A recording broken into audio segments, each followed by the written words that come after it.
Olá, tudo bem? Eu sou o Thiago Silveira e no vídeo de hoje nós trataremos dos livros históricos, a sua teologia e um breve comentário sobre a história de Israel. Como anda a pesquisa ou as pesquisas relativas à história de Israel. Mas antes da gente começar, vamos assistir a nossa vinheta?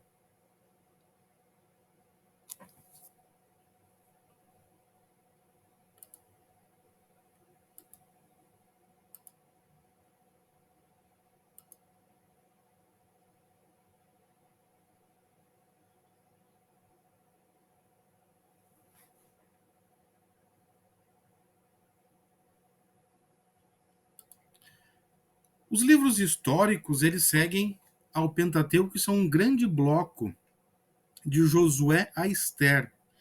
São 12 livros. Na ordem bíblica, Josué, Juízes, Ruth, primeiro e segundo Samuel, primeiro e segundo Reis, primeiro e segundo Crônicas, Esdras, Neemias e Esther. Portanto, como eu falei, 12 livros. A pesquisa vai dividir esses livros em dois grandes blocos também. De Josué até segunda Reis, com exceção de Ruth, esses livros estão associados à escola deuteronomista. Ele seria um produto de uma escola que também seria dado, também teria fornecido, também teria realizado a composição final do Deuteronômio. E esses livros, então, de Josué a segunda Reis, com exceção de Ruth, né, teriam sido escritos na perspectiva do deuteronomista.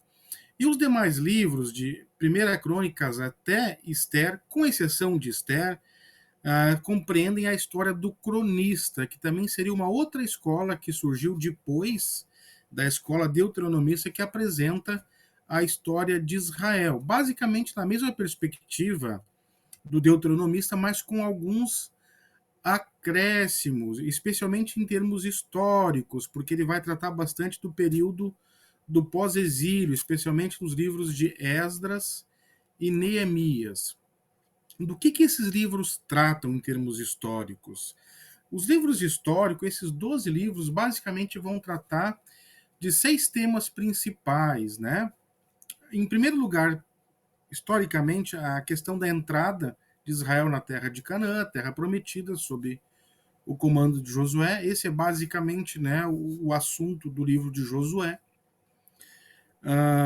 O Josué também vai dar início já, e basicamente dando sequência no livro de Juízes, a questão da vida de Israel em Canaã.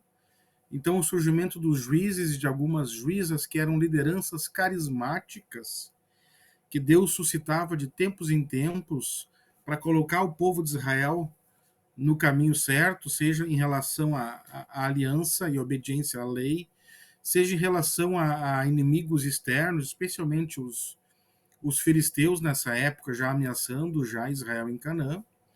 E especialmente em Juízes também a gente vai encontrar já a ideia de uma transição da monarquia, desse período tribal, período dos juízes, para o surgimento de reis em Israel.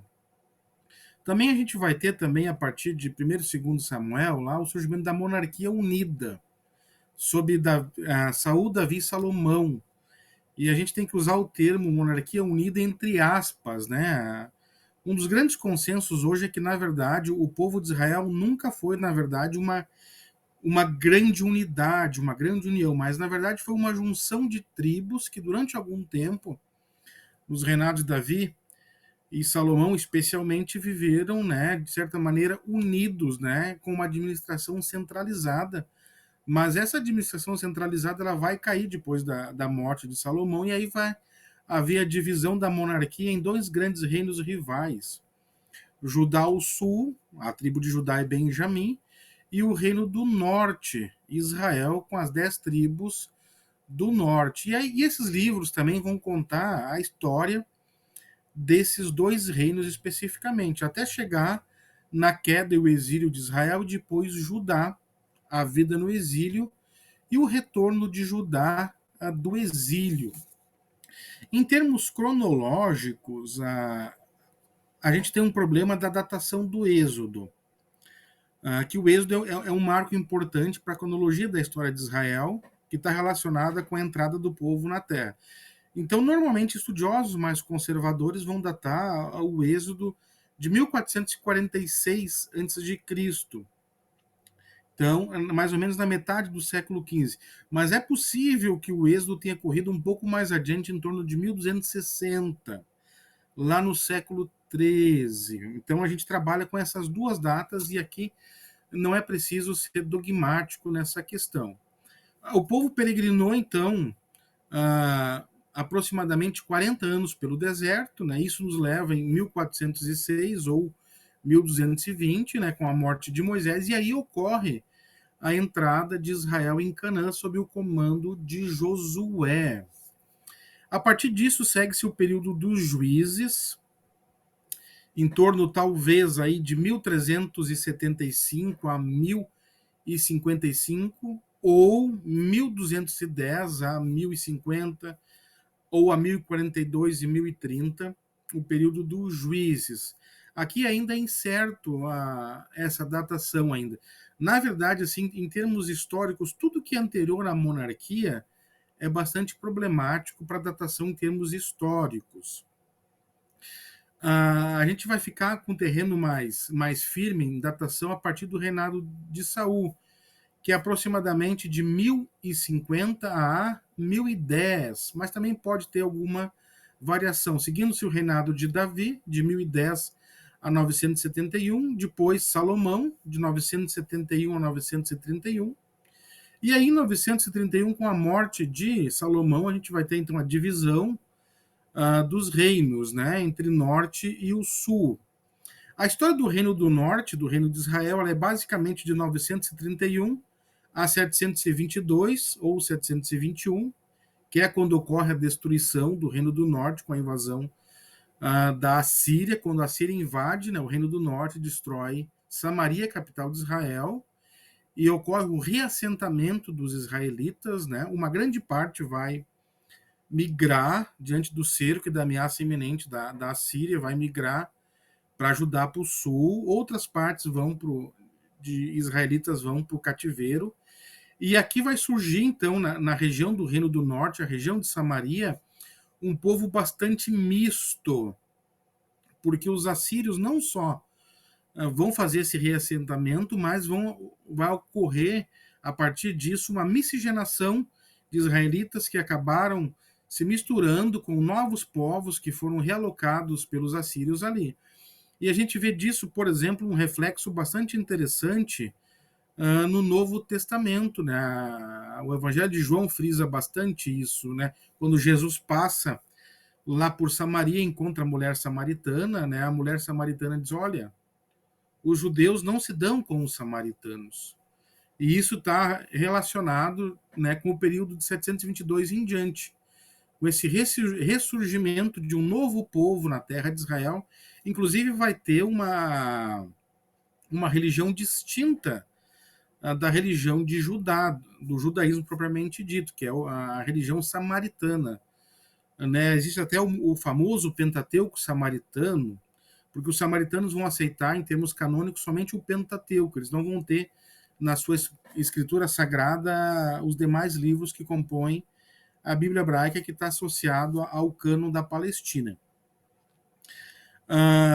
De 931 a 586 se dá o reino de Judá, a história do reino de Judá, 19 reis e uma rainha. Da mesma forma que o reino do norte também, 19 reis governaram e não houve nenhuma mulher, embora personagens femininas estejam bastante presentes, como Jezabel. Em 586 ocorre a destruição do Templo de Jerusalém e a deportação, né, para o exílio dos judeus, para o exílio babilônico. O exílio babilônico é uma marca muito forte na história do povo de Deus, na história de Judá. Então, o exílio vai durar de 586 a aproximadamente 538, é o exílio na Babilônia. E o exílio vai acabar mais ou menos ali em 539, quando Ciro II da Pérsia conquista a Babilônia e vai ordenar o retorno dos judeus, de um grupo que vão começar retornar para a Palestina, para a terra de Canaã. E é datado de 538, o primeiro retorno dos judeus para Jerusalém sob Josué e Zorobabel. Em 516 ocorre aproximadamente a reconstrução do templo. O templo havia sido destruído pelos babilônios, então vai haver a reconstrução do templo, né? O segundo templo de Jerusalém, a gente vai ter ainda um terceiro templo que vai ser reformado, o mesmo templo que é chamado de terceiro templo, que vai ser reformado na época do rei Herodes. Em 478, a gente tem o episódio de Esther e Mardoqueu, que ascendem à corte persa. Em 458, aproximadamente, é datado o retorno de Esdras da Babilônia a Jerusalém. E 445, o retorno de Neemias. Nessa mesma época também, aproximadamente, mas não tem muita certeza, ocorre a reconstrução dos muros de Jerusalém. E, por fim, em 433, a visita de Neemias à Babilônia e o seu novo regresso a Jerusalém. Basicamente, são esses os principais acontecimentos que os livros históricos vão tratar. Ou seja, eles tratam de um grande período, talvez aí de 1000 anos da história de Israel. Hoje em dia, basicamente, existem duas abordagens para a história de Israel. Existe uma abordagem que é chamada de maximalista. Ela entende que o texto bíblico ele é histórico em toda a sua extensão. Então, se vai fazer uma reconstrução da história de Israel, exatamente como o texto bíblico apresenta, e aí vão se usar as evidências arqueológicas a favor do texto bíblico. Na verdade, a arqueologia moderna em Canaã ela vai surgir a partir de estudiosos bíblicos. É muito comum se comentar que eles escavavam lá a Palestina com a pá em uma mão e a Bíblia na outra, né? Na tentativa de procurar evidências arqueológicas que comprovassem a veracidade do texto bíblico. No outro extremo, tem-se uma perspectiva chamada de minimalista, que é basicamente associada com estudiosos da escola de Copenhague, na Dinamarca. E esses estudiosos, essa perspectiva, ela basicamente rejeita a historicidade de todo o Antigo Testamento e se preocupa em reconstruir a história de Israel somente a partir de evidências arqueológicas e evidências extrabíblicas, outros registros históricos encontrados em outras fontes e documentações. É uma escola bastante negativa. Tem-se hoje uma perspectiva um pouco mais equilibrada também de alguns arqueólogos israelenses que também trabalham com o texto bíblico. O mais famoso dele é chamado de Israel Finkelstein. Tem alguns livros em português disponíveis já. Só que o Finkelstein vai questionar duas grandes questões aí, que são talvez os dois grandes problemas históricos da história de Israel, que é a questão do assentamento ou da conquista de Canaã pelos israelitas, né, a entrada deles na terra de Canaã. O Finkelstein argumenta que, na verdade, os israelitas eles não vêm de fora de Canaã, mas que eles próprios são cananeus que vão se infiltrando nas montanhas e a partir de uma rebelião ou pequenas rebeliões vão surgir como um estado que vai dominar, vai tirar, destruir o estado cananeu e vai se tornar o estado dominante. E esse estado vai surgir basicamente ali no século 8, 9, 10 antes de Cristo, até o surgimento da monarquia ali com Saul, Davi e Salomão, da grande monarquia. O Finkelstein também ele vai questionar muito fortemente a questão da monarquia unida de Israel e especialmente o suposto grande reinado de Davi e Salomão. Ele vai ser muito crítico nesse sentido de que as grandes construções que são atribuídas a Davi, especialmente a Salomão, na verdade são as construções do reinado honrida do Reino do Norte e não do Reino do Sul, que na época da escrita da história deuteronomista são projetadas para Davi e Salomão. No entanto, esse pensamento do Wittgenstein está longe de ser aceito na academia, e tem bons estudiosos que defendem ainda a historicidade do texto bíblico. Um dos livros, inclusive, é indicado aí na nossa bibliografia, que é uma história bíblica de Israel. Ali os autores vão estabelecer um diálogo com essas teorias. Mas esse, em gerais, o problema do êxodo, a entrada em Canaã, e a questão da monarquia são os dois grandes problemas históricos da história de Israel. E o tema permanece aberto na pesquisa. Claro que quem trabalha com a perspectiva alta da inerrância e inspiração do texto bíblico vai ter problema com esse tipo de postura e com esse tipo de reconstrução. Nesse sentido, a gente precisa lembrar também que as próprias evidências arqueológicas, elas não são brutas, elas não são autoevidentes, elas precisam ser interpretadas, elas precisam ser ressignificadas. Então, nesse sentido, às vezes arqueólogos divergem sobre a interpretação de uma determinada escavação, como a própria questão da datação lá dos prédios atribuídos a Davi pela escola deuteronomista. Mas são ferramentas interessantes, obras interessantes, que são importantes a gente conhecer em termos históricos. Eu recomendo para vocês também, em português, dar uma olhadinha no livro Aqueles da Bíblia, do André Rank. É uma perspectiva bastante conservadora do texto bíblico, embora ele esteja em diálogo com obras menos conservadoras, mas vale a pena dar uma olhada na obra dele, Aqueles da Bíblia, publicado pela Thomas Nelson aqui no Brasil. Em termos de teologia dos livros históricos, são livros fantásticos, por isso também é importante que você leia esses livros. Eles não contam só fatos históricos, nenhum historiador faz isso. A história precisa ser interpretada. A história não é algo dado, é algo que é construído, que é ressignificado. E os livros históricos fazem isso, eles contam a história de Israel e Judá a partir de lentes teológicas. E quais são essas lentes? Eu acho que um tema muito interessante que aparece nesses livros é a questão da soberania de Deus.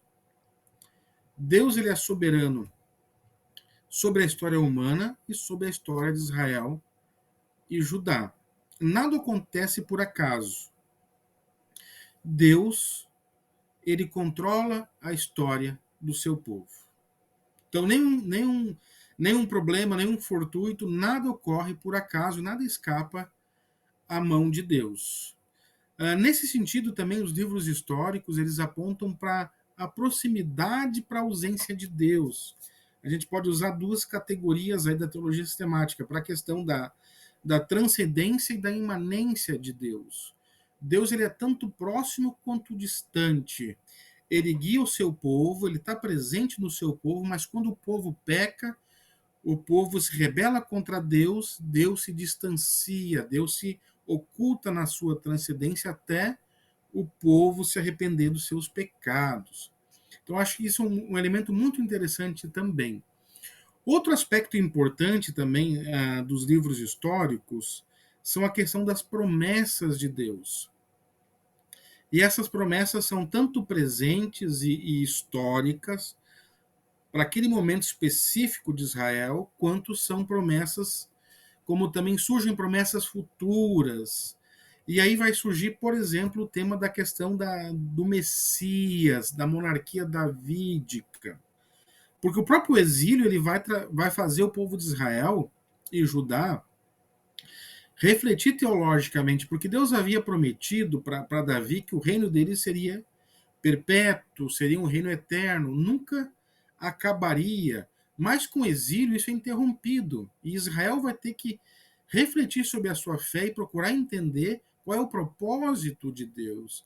E isso vai surgir da ideia de um reino davídico vindouro, escatológico. Então essas promessas de Deus vão ser entendidas quanto presentes e futuras, e escatológicas. E nesse sentido, eu acho que o tema do reino de Deus é um elemento importante também.